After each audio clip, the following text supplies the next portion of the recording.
It may surprise some of you to learn that Honda's best-selling vehicle in the United States isn't the Accord or the extremely popular Civic. Well, to be completely honest, that should only surprise you if you're living under a rock, because SUVs and crossovers have taken over the world. And that means the best-selling Honda is the one that I'm driving right here. My name is Omar, and this is the 2022 Honda CRV Hybrid, the greener one.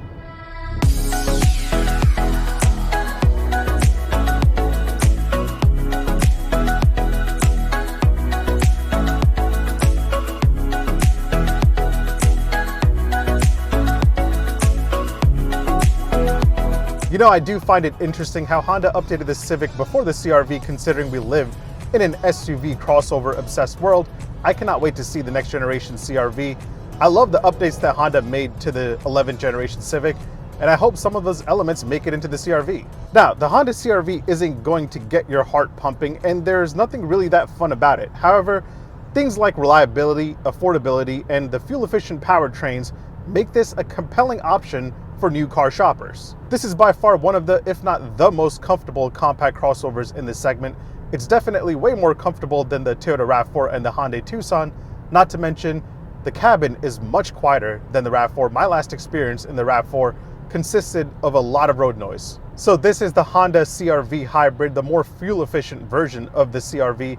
It gets a combined 38 miles per gallon, putting it right in the middle of the segment. There aren't any theatrics to this. This is just a normal, comfortable cruiser that won't cost you a lot of money at the gas station. You can pop it into sport mode and step on it. Oh yeah, eCVT, go, go, go. Yeah, I mean, that's the most excitement you're gonna get out of this. That said, the Honda CRV faces a lot of competition when it comes to the hybrid world. You now have the totally redesigned and very impressive Hyundai Tucson Hybrid, and then the Ford Escape Hybrid and the Toyota RAV4 Hybrid continue to lead the segment when it comes to miles per gallon figures. So, should you consider buying the CRV Hybrid over the rivals? Let's find out. Let me give you a quick tour of this thing, and then I'll give you my opinion if the Honda CRV Hybrid is the hot new crossover that you should park in your driveway. Make sure you hit like, make sure you hit subscribe. All right, let's do this. All right, before we get into the pricing details and before we get into talking about the exterior and the interior, let's take a look at some of the cool and interesting things that you should know about the new Honda CRV Hybrid. So there is no doubt that the compact hybrid crossover segment is pretty competitive with a lot of strong options.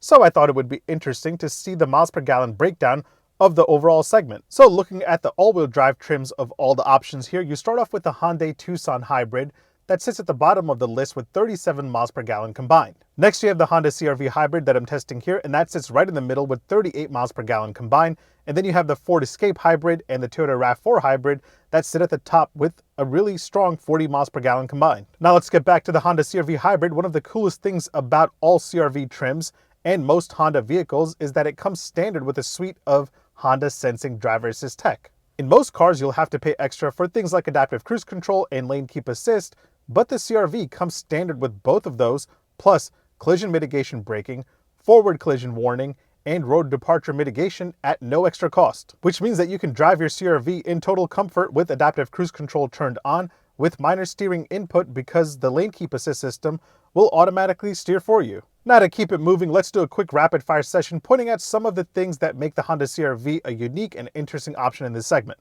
First thing that I found interesting was this wood trim. It isn't real wood, obviously, but hey, it looks very real, but I could do without this trim. Now, the rear doors on most SUVs in this segment don't swing open all the way. They stop right around here. But check this out. On the CRV, the rear doors swing out pretty far, which makes it easy for you to get in and out, load your child into a car seat, or throw items in the second row if you want to. Now, if you have the power tailgate on the CRV, you can set the height at which it opens just by holding down this button and setting it to where you want it to be. The CRV hands down has the most comfortable seats in this segment. The front seats and the rear seats are all extremely comfortable. Not to mention the armrests on the door are also plush and comfortable, an area which is somewhat neglected by the competitors. The front armrest storage right here is very, very customizable and very spacious. You can fit a lot of things in here. You've got a small digital gauge cluster display that's pretty informative, but not too fancy. There's no full screen map view or any fancy graphics. It's just pretty informative of all the things you need to know about your CRV. Every time you turn off your CRV Hybrid, you'll get an eco score in the gauge cluster. And as you can see, my eco score really sucks. I apparently don't drive very economically. And the last thing that I want to point out is that the CRV Hybrid has EV mode that allows you to operate under electric power alone when the hybrid battery has a sufficient amount of charge. All right, let's get into the pricing details. The CRV Base LX starts at $25,750. The CRV Touring starts at $35,550.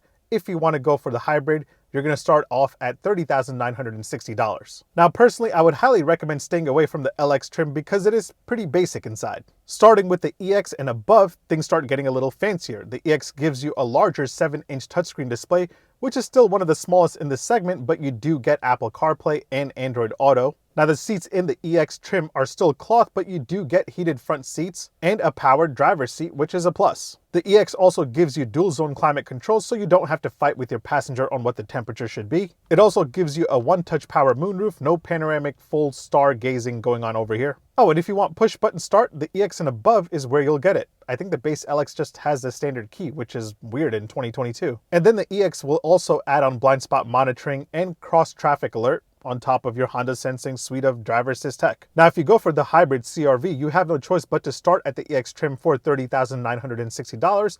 But if you want more, you can step up to the EXL, and the L will give you very, very comfortable leather trim seats. Again, these seats are super nice and super comfortable. You get a heated steering wheel to keep your hands warm, a power tailgate so you don't have to use your muscles to pop open the trunk. You also get memory seats if your CRV has multiple drivers. Now, if you really want to ball out and spend a lot of money on a CRV, you can go for the hybrid Touring like my test model here, and that adds on 19-inch wheels on the outside.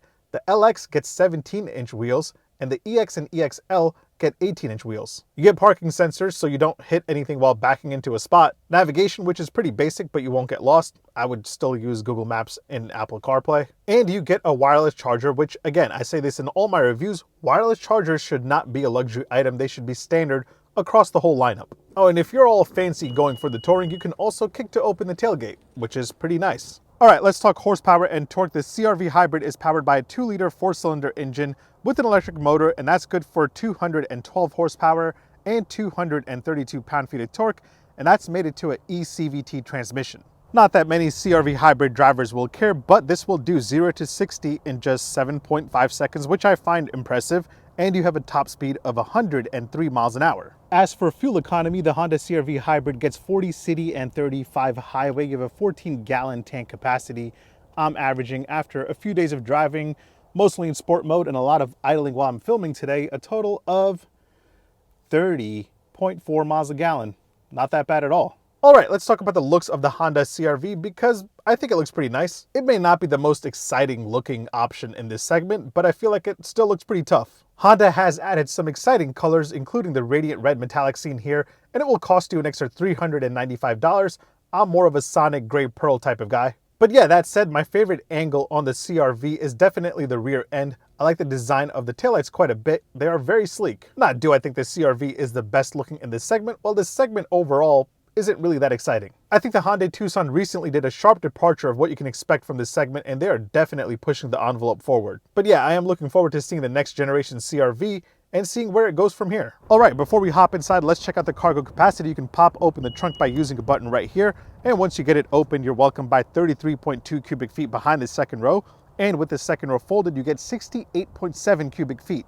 And keep in mind, the non-hybrid gets even more space. Oh, and by the way, it's really easy to lower the second row. You can just use the latches right here, and the second row will fold down. Let's take a seat inside the updated CRV, and like I said earlier, you'll find this a very, very comfortable place to be. Besides that, again, this is very simple, very straightforward, and I guess that's why this is one of the best-selling vehicles in the United States. It doesn't require much time to just browse around and get used to the cabin. The infotainment system is very simple and very straightforward. However, there haven't been any upgrades, so it is a little slow and it does hang up here and there, but I don't imagine many CRV drivers messing around with it too much. You've got Apple CarPlay and Android Auto, so you'll be okay there. Now, the CRV has gotten rid of the gear shift for a button selector transmission, and that's probably the only thing I can imagine CRV shoppers taking some time to get used to. So not only does the door open that far back, but once you get back here, you have a total of 40.4 inches of legroom, which is massive. I'm about 6 foot tall. That is my seating position. I sit way further back than a normal human being should.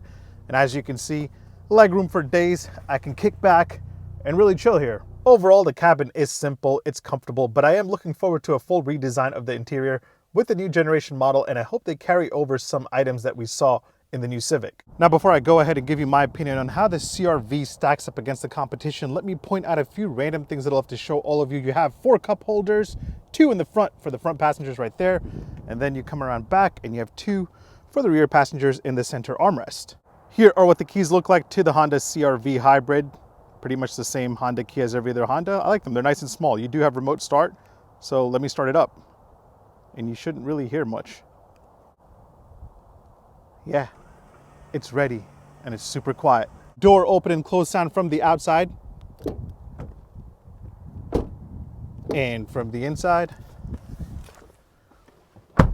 Charging game wise, up front you have 2 USB-A ports, one for Apple CarPlay, Android Auto, and one just for charging. And then you get a wireless charger if you go for the Touring, which again, I think should be standard on every trim level. Your rear passengers are working with 2 USB-A ports as well, so pretty nice. No USB-C ports here anywhere. It's time for an indicator and horn sound test here with the 2022 Honda CRV Hybrid. Indicator first. Not that exciting at all. Now for the horn sound, let me just lower my window a little bit. Oh man, I was expecting something a little bit more authoritative. This is just kind of like a Civic horn.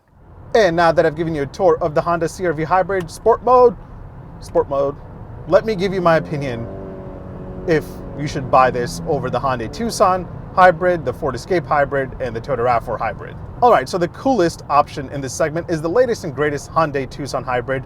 It has a lot of cool tech, it has a very luxurious interior, but as we saw earlier in this video, it's at the bottom of the list when it comes to fuel economy figures. So that leaves the Toyota RAV4 Hybrid and the Ford Escape Hybrid, and when it comes to those two, the CRV Hybrid isn't that far behind when it comes to fuel economy. It definitely is way more comfortable than those two, and it feels way more refined. But if Honda really wants to push the CRV over the edge and take over this segment, a next generation model with a lot of the tech and features that we saw in the 11th generation Civic would definitely do the trick. They would totally kill it. By the way, how awesome would it be to have a Honda CRV SI? I'm not even asking for a CRV Type R, but a Honda CRV SI, now that would be pretty awesome. Either way, thanks for watching. Make sure you hit like, make sure you hit subscribe. Make sure you follow me on Instagram and on TikTok. My handle is @omardrives. I'll catch you in the next one. Take care. Peace. Econ mode, EV mode. EV mode is on. Now I'm driving just on the battery. Nah, sport mode, let's go. Come on, come on. Oh, ECVT. I've just been driving this thing in sport mode the week that I had it.